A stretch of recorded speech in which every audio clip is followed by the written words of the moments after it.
Lord forgive me for this trap shit. Sergeant Smack making backflip. Telly Hank did with the action. With the Vato speaking Spanish. Frank Matthews, how I vanished. Poof. Came back like I'm King Tut. Gold BBS is on a beamer. When Fat Cat was 10 queens up. Ball off the profit, not the re-up. Fly like Puerto Rican Jesus. Uptown like I'm Baby May. Just caught a touchdown from the Bay. It's important to go to camps because you get to meet people of all colors and race all over the world that was exonerated, just like myself and other people, and to come as a family, and to experience, to hear other people's tragedy with the law. A man who spent 24 years in jail for a murder that he did not commit will get a $4 million payout from the city of Philadelphia. Take a look at this piece of video. This is Shaurn Thomas in May of 2017 eating his first meal as a free man.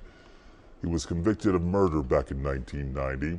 Thomas, however, claimed he was in police custody for stealing a motorcycle the day the murder happened. Mayor Kinney said he hopes the money can help Thomas and his family after the difficulties they have experienced during his incarceration. Next, the story of Shaurn Thomas.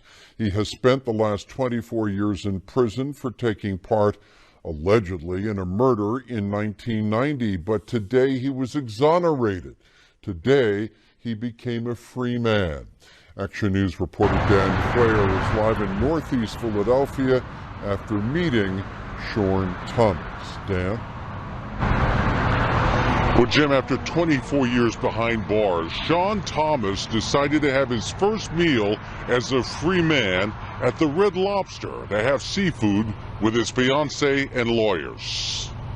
43-year-old Shaurn Thomas was all smiles as he celebrated with his fiancée, Stefania Long, and his lawyers from the Pennsylvania Innocence Project.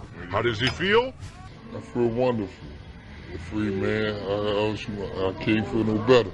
Hey man, just gotta believe in God and have the right legal team and keep fighting. He had maintained his innocence since he was arrested at the age of 19 for the murder of a Puerto Rican businessman back in November of 1990.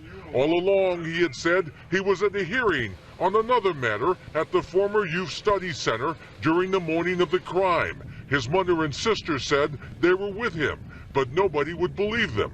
Finally, at a court hearing today, a judge threw out the conviction after the DA's office agreed with his lawyers that the evidence against him did not support the conviction. It feels amazing. It's one of the best feelings I've ever had to see Shaurn Thomas walk out of prison. It was just, a lot of hard work went into it, and we, at times thought this would never happen, but it finally happened today.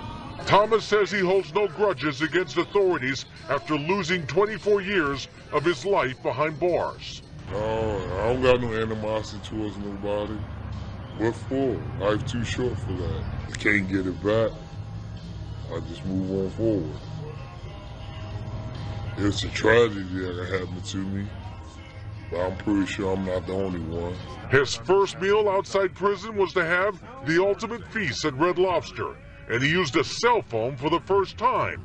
Got to use a cell phone for the first time. It was, it felt funny, but, it was a wonderful thing. That was the first time you've ever used a cell phone? Yeah.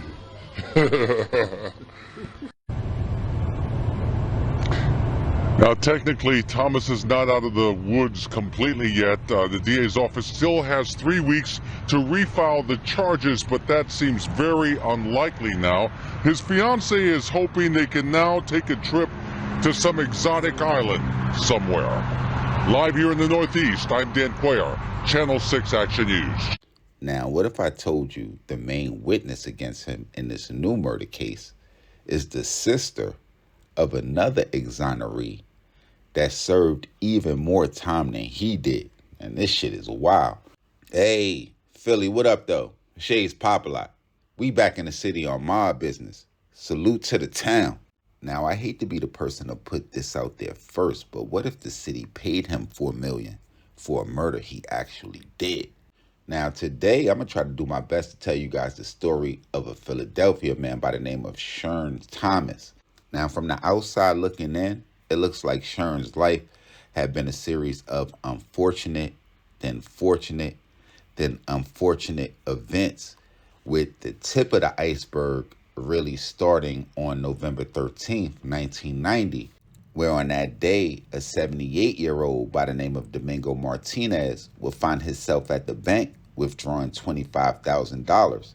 Now, after withdrawing the money, it was said that Domingo was headed to one of his 3 travel agency businesses in the Philadelphia area. Now, along the way, according to several eyewitnesses, they say his car would be cut off by another car. And as Martinez would stop his vehicle, 2 men would emerge from the other car, with one of them shooting Martinez through the windshield. Martinez would be dragged out of the vehicle, where the 2 men would go on to steal it, along with the $25,000, leaving him in the streets to die.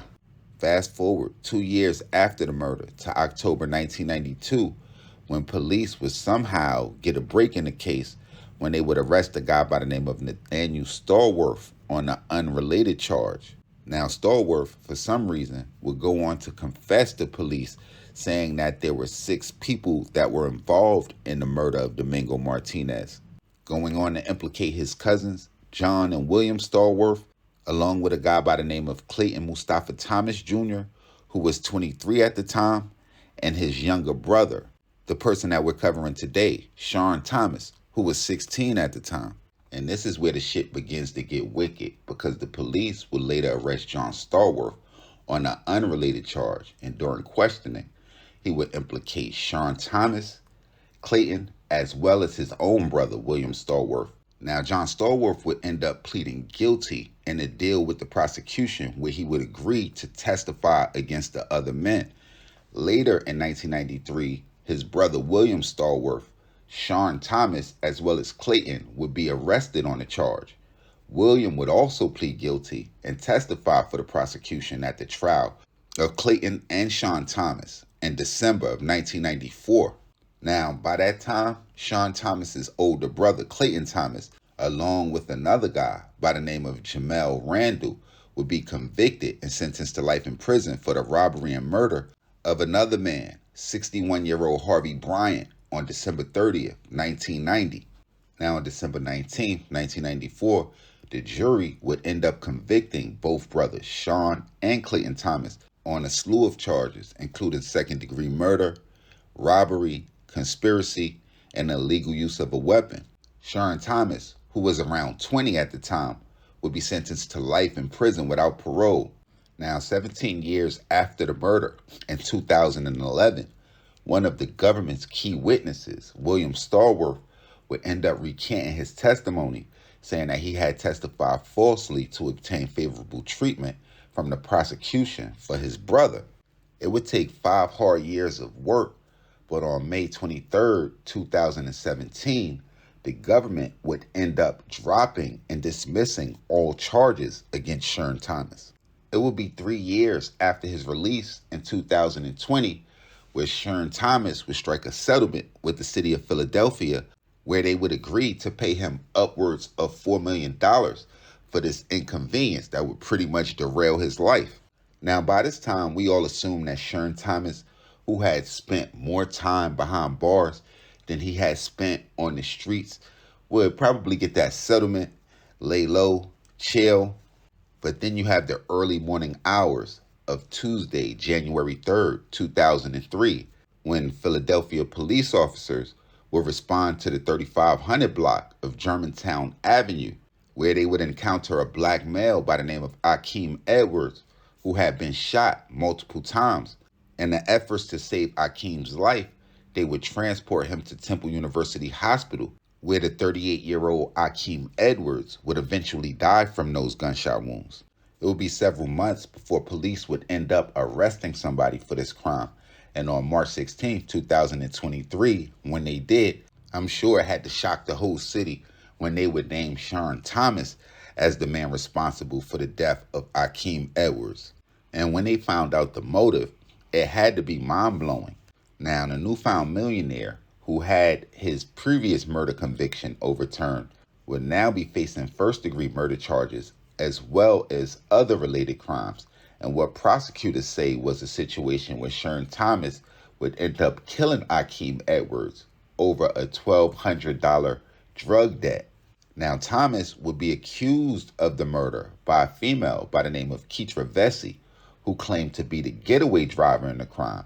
In Vesey's confession to the police, she would explain how she drove back to her house after the shooting, saying that Shaurn Thomas told her that it was a matter of principle.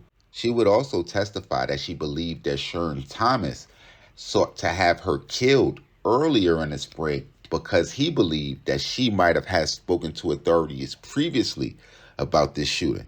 Now, during her testimony, when asked about her relationship to Shaurn Thomas, she would say that the two would get acquainted through the Pennsylvania Innocence Project, where it helped to free Thomas along with Vesey's brother, Willie Vesey, who also had been serving time on a murder case that was eventually overturned in 2019 in a situation that seen him serve 27 years.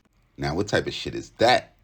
Now, y'all make sure y'all hit the red bell and subscribe button right under this video so y'all know when this real trill spill shit is dropping. Y'all head downstairs, run that comment box up. Y'all let me know, man, is my guy Shaurn Thomas just the most unluckiest guy in the United States or what?